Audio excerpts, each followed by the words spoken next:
اعوذ باللہ من الشیطان الرجیم، بسم اللہ الرحمن الرحیم۔ السلام علیکم ورحمۃ اللہ وبرکاتہ۔ آج میں آپ سب کے ساتھ ایک سبق آموز قصہ بیان کرنا چاہتی ہوں۔ ایک دفعہ حضور اکرم صلی اللہ علیہ وآلہ وسلم کے پاس ایک صحابی کی بیگم نے پیغام بھیجا کہ میرے شوہر مرنے والے ہیں، مرنے کی حالت میں ہیں، لیکن وہ کلمہ نہیں پڑھ رہے۔ تو حضور اکرم صلی اللہ علیہ وآلہ وسلم بہت حیران ہوئے اور اس شخص کے پاس پہنچے، ان صحابہ کرام کے پاس پہنچے اور انہوں نے ان صحابی سے کہا کہ کلمہ پڑھو۔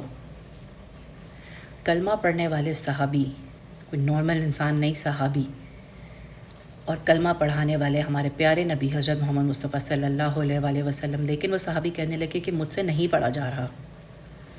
تو آپ صلی اللہ علیہ وآلہ وسلم نے فرمایا اس کے ماں باپ میں سے کوئی زندہ ہے؟ تو انہیں بتایا گیا کہ جی ان کی والدہ زندہ ہیں۔ تو ہمارے پیارے نبی حضرت محمد مصطفیٰ صلی اللہ علیہ وآلہ وسلم نے کہا کہ ان کی ماں کو بلاؤ۔ ان کی ماں کو بلایا گیا۔ ہمارے پیارے نبی نے ان سے سوال کیا کہ کیا تم اپنے بیٹے سے ناراض ہو؟ ان کی والدہ نے فرمایا کہ میرا بیٹا بہت نیک ہے، نمازی ہے، تہجد گزار ہے، راتوں میں اٹھ کے عبادت کرتا ہے، لیکن ایک بات جو مجھے اس کی پسند نہیں کہ مجھ سے جب بھی وہ کلام کرتا ہے تو بدتمیزی سے بات کرتا ہے، تلخی سے بات کرتا ہے، اس کی زبان میں سختی ہوتی ہے۔ تو ہمارے پیارے نبی صلی اللہ علیہ وآلہ وسلم نے کہا کہ تم اسے معاف کرو گی؟ تو کہا کہ میں نہیں کر سکتی۔ پھر ہمارے پیارے نبی نے فرمایا کہ اگر میں اسے آگ میں ڈال دوں تو سفارش کرو گی؟ تو ظاہر ہے کیونکہ وہ ماں تھیں، کوئی بھی ماں اپنے بچے کو تکلیف میں نہیں دیکھ سکتی، انہوں نے کہا کہ ہاں سفارش تو کروں گی۔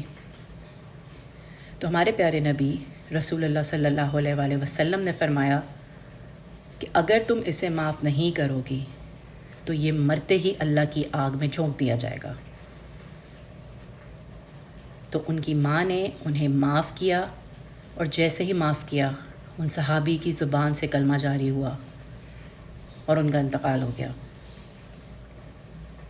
اس واقعے سے ہمیں کیا سبق سیکھنے کو ملتا ہے کہ ماں کتنی بڑی ہستی ہے۔ آج کل کے دور میں آپ دیکھیں تو ماں سے تو بد زبانی، بد کلامی، بدتمیزی کی جاتی ہے، بلکہ ماؤں کو مارا بھی جاتا ہے۔ اس حد تک انسان گر گیا ہے۔ کتنا بڑا درجہ اللہ تعالیٰ نے ماں کو دیا ہے، ماں کے پیروں تلے جنت دی ہے۔ ساری زندگی، ساری عمر ایک عورت جب وہ ماں بن جاتی ہے تو پہلے تو اس کی کوئی سیلف ہی نہیں رہتی، وہ صرف اپنے بچوں کے لیے جیتی ہے، صرف ان کو خوش دیکھنا چاہتی ہے، ان کے لیے دعائیں کرتی رہتی ہے۔ 24 گھنٹے ایک ماں کے دل سے اپنے بچوں کے لیے صرف دعا نکلتی ہے، چاہے وہ بچے کیسے ہی کیوں نہ ہو۔ آج کل کے دور میں تو ماں باپ کو جب وہ بوڑھے ہو جاتے ہیں، جب ہم ان سے سارے فائدے لے چکے ہوتے ہیں، جب ان کی ہڈیاں کمزور ہو جاتی ہیں اور جس وقت ان کو ہماری سب سے زیادہ ضرورت ہوتی ہے تو ہم انہیں یہ کہہ دیتے ہیں کہ بھائی ہم آپ کی خدمت نہیں کر سکتے، یا آپ نے ہمارے لیے کیا ہی کیا ہے۔ کبھی آپ نے سوچا ہے کہ یہ ورڈز ایک ماں کے، ایک باپ کے دل پہ جا کے تیر کی طرح لگتے ہوں گے؟ ہم ان کو جا کے اولڈ ایج ہوم میں، جس کا کنسیپٹ اسلام میں کبھی تھا ہی نہیں، یہ تو مغربی دنیا میں اولڈ ایج ہوم بنائے جاتے ہیں جہاں پہ ان کی تربیت ہی یہ نہیں ہے، انہیں یہ سکھایا ہی نہیں جاتا کہ ماں باپ کی خدمت کرنی ہے۔ وہاں پہ تھے، اب آپ دیکھیں یہاں پاکستان میں یہ ٹرینڈ کتنا زیادہ کامن ہو گیا ہے۔ ہر دوسرے دن اخبار میں پڑھیں، ہر دوسرے دن ٹی وی میں خبروں میں آپ سنتے ہیں کہ فلاں کے بیٹے نے، فلاں کی بیٹی نے۔ بیٹیوں سے تو اس طرح کی توقع نہیں کی جا سکتی تھی، لیکن آج کل کے دور کی بیٹیاں بھی یہی ہیں، ان سے اپنے ماں باپ برداشت نہیں ہو رہے۔ ماں باپ 10 بچوں کو پال لیتے تھے، لیکن 10 بچے ایک ماں کو یا ایک باپ کو نہیں سنبھال سکتے۔ تو یہ سب قیامت کی نشانیاں ہیں اور ہمیں اس کا بڑا سخت جواب دینا پڑے گا۔ جزاک اللہ۔